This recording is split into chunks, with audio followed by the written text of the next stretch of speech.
হচ্ছে জামাই ষষ্ঠী আর আমরা আজকে যাচ্ছি, যাও বলে রেডি হচ্ছি, কিন্তু দেখো বাইরে এত বৃষ্টি, সে কি বলবো, সকাল থেকে একদম মুষলধারে বৃষ্টি শুরু হয়ে গেছে।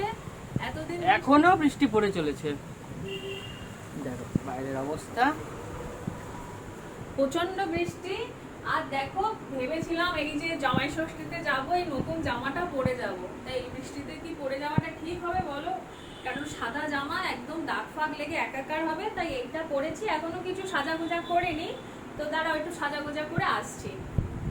একটু বৃষ্টি কম দেখে নিচে নেমে পড়েছি, আর নেমে দেখছি বেশ ভালোই বৃষ্টি হচ্ছে টুকটুক করে, মানে যেমন বৃষ্টি হচ্ছে আমরা যেতে গেলে ভিজেই যাব। তা সৌ বলছে যে না আর দেরি করো না, কারণ এই বৃষ্টিতে হয়তো অটো পাবো না, কারণ আমরা বিধাননগর থেকে যেহেতু ট্রেন ধরবো।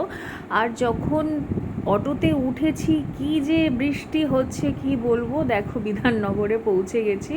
আর আমরা টিকিট কেটে নিয়েছিলাম অনলাইনে, আর আমরা টিকিট কাউন্টারের সামনে দাঁড়িয়েছিলাম অনেকক্ষণ।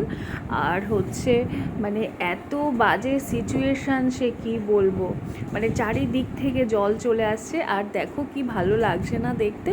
বৃষ্টিটা ভালো লাগে যদি তুমি বাড়িতে থাকো, তবেই কিন্তু ভালো লাগে। আর যখন কোথাও যেতে হয় তখন যদি গায়ে চিপচিপে জল করে, মানে কেমন ভ্যাপসা লাগে, সেটা কিন্তু খুবই খারাপ লাগে। আর আমরা গোবরডাঙ্গাতে নেমে পড়েছি, আর গোবরডাঙ্গা থেকে নেমে আমরা হেঁটে হেঁটে যাচ্ছি। এখানে এসে দেখলাম বৃষ্টিটা কম আছে।